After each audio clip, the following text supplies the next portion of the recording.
क्या आपको कभी रात के सन्नाटे में बच्चों की हंसी सुनाई दी है, बिना किसी के होने के बावजूद एक बच्चे की खिलखिलाहट?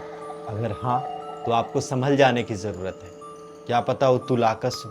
नमस्कार, मैं हूं पीयूष सिंह और स्वागत है आपका मेरे चैनल रात का रहस्य में। तुलाकस होता क्या है और इसका पता कैसे चलता है, इसे मुक्ति कैसे मिलती है, इन सब के बारे में जानेंगे। लेकिन आगे बढ़ने से पहले इस चैनल को सब्सक्राइब जरूर कर लीजिए ताकि आने वाली वीडियोस की नोटिफिकेशन सबसे पहले आप तक पहुंच सके। तुलाकस कोई कहानी नहीं है, ये रियल फेनोमिनन है जो हर उस जगह पे मिलती है जहां पे किसी की बिना अपना जीवन जिए बचपन में ही मृत्यु हो जाती है। चाहे वो रोड एक्सीडेंट हो, चाहे किसी ने जान ली हो, या फिर माँ के जन्म देते ही उस बच्चे की मौत हो गई हो। जो बच्चा इस दुनिया में पूरी तरह अपना जीवन जी नहीं पाता, उसकी रूह अधूरी रह जाती है। ये रूह ज्यादातर 0 से 8 साल तक के बच्चों की होती है।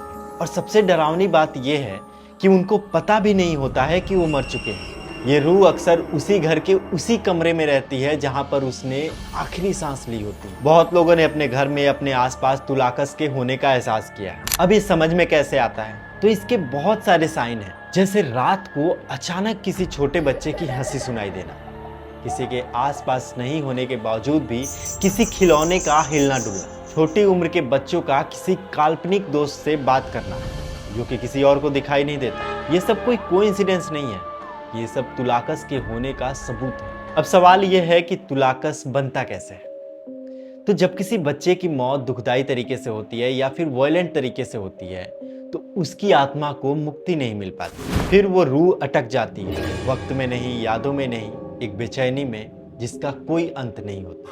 कहते हैं कि जब कोई बच्चा मरता है तो उसकी माँ अगर रोती रहे, उसे पुकारती रहे, या फिर उसके आत्मा की शांति के लिए कोई पूजा पाठ ना हो, तो फिर तुलाकस और भी ज्यादा एक्टिव हो जाता है। उसे ये लगने लगता है कि लोग उसे भूल गए हैं और फिर वो सबको हर रात को याद दिलाने लगता है। ऐसा ही वाकया एक बार मेरे गांव में भी हुआ था। हुआ यूं कि मेरे घर के बगल में एक माँ ने एक बहुत ही खूबसूरत और स्वस्थ बच्चे को जन्म दिया, लेकिन जन्म देने के 2 दिन के बाद ही वो बच्चा मर गया। अब मौत के बाद वो बच्चा गांव के हर एक इंसान को दिखाई देने लगा। कभी कोई सोया है तो उसकी खटिया के नीचे, कभी किसी के छत पे, कभी किसी के घर पे, कभी कहीं तो कभी कहीं। और सबसे अजीब बात यह थी कि उसकी माँ को उसके बच्चे की आवाज हर रात को दूर सुनाई देती थी और उसकी माँ अपने बच्चे को पुकारते हुए, रोते हुए दौड़ पड़ती थी। ये सिलसिला कई दिन तक चला। फिर किसी पंडित के सुझाने के बाद उसकी आत्मा की शांति के लिए पूजा पाठ किया गया, तब जाकर ये सब शांत हुआ। तुलाकस को मुक्ति मिलती तो है, लेकिन इतनी आसानी से नहीं। कहीं कहीं पे लोग इसे मुक्ति पाने के लिए पितृदोष का हवन कराते हैं, तो कहीं पे गर्भ दोष का हवन कराते हैं। कुछ तांत्रिक तो इन रूहों से बात करने का दावा भी करते हैं। लेकिन ये सब करते वक्त सबको ये याद रखना चाहिए कि एक तुलाकस कोई आत्मा नहीं है, ये एक दुखी बच्चा होता है जो सिर्फ अपनी माँ की गोद चाहता है। अगर आपके घर में भी ऐसा कुछ होता है, अगर आपका बच्चा भी किसी इनविजिबल इंसान से बात करता है, तो इसे इग्नोर मत करिए। आपको सावधान हो जाने की जरूरत है।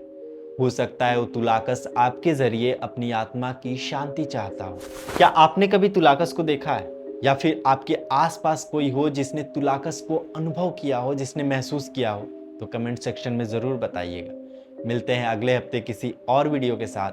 तब तक के लिए इस वीडियो को लाइक करिए, शेयर करिए और सब्सक्राइब करिए। नमस्कार।